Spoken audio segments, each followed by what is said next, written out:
Hello friends, नमस्कार, प्रणाम। मैं नीलम पांडे अपने यूट्यूब चैनल में आप सभी दोस्तों का स्वागत करती हूँ। बहुत ही प्यारा सा सुहाग गीत लेके आए हूँ। देखिए, पत्नी है अपने पति से नेक मांग रही है मुँह दिखाई। आइए गीत का आनंद लेते हैं।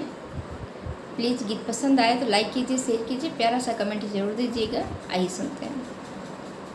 मोरे पीछे वरवा चंदन एक पेड़वा, चंदन एक पेड़वा,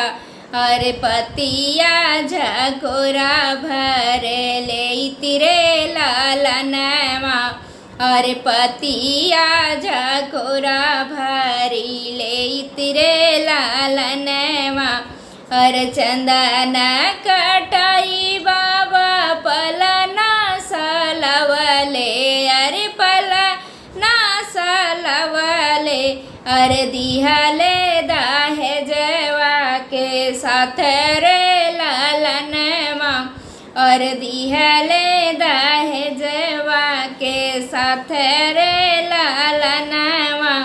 आही वही पलने सोवाए दुल्हायो दुल्हिनी, अरे दुल्हायो दुल्हिन, अरे बतिया करत रासदार रे लालनवा, अरे बतिया करत रासदार रे लालनवा,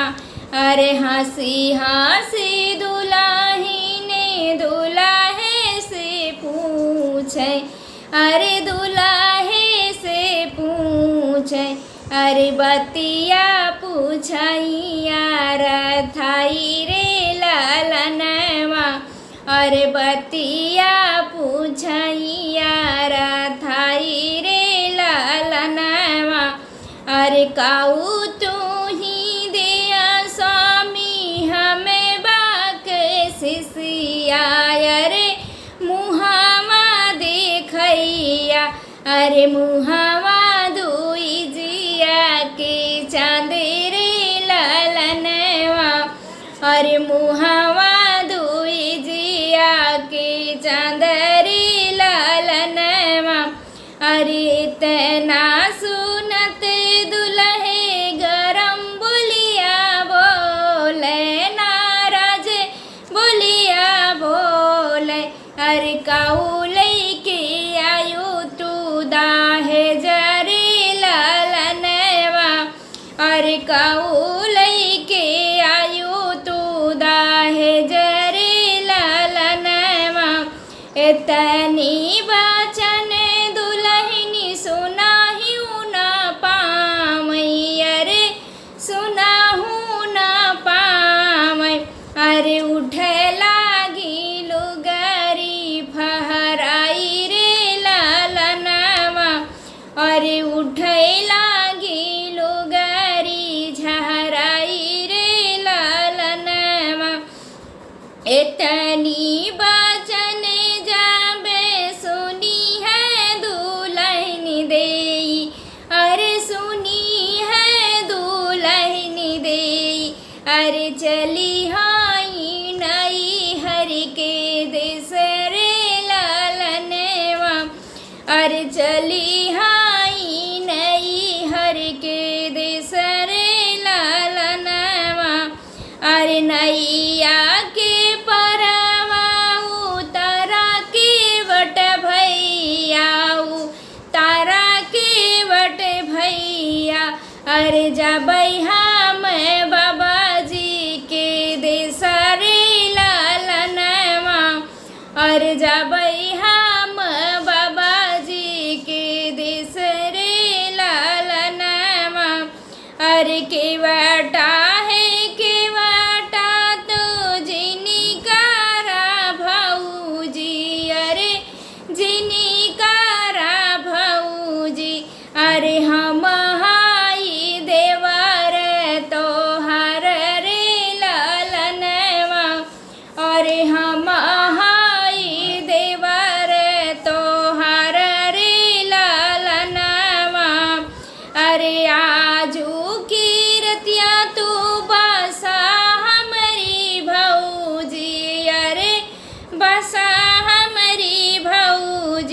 अरे भोरवाई तो हो का उतरब रे ललनवा अरे भोरवाई परवा उतरब रे ललनवा अरे दिनवा खावै भौजी जला कई माछरिया अरे जला कई माछरिया अरे रतिया ओढ़बै तू है जल रे लालनवा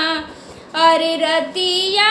ओढ़बै तू है जल रे लालनवा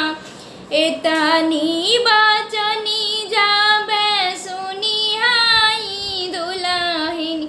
अरे सुनिहाई दुलहिन अरे बतिया बोलाई फाट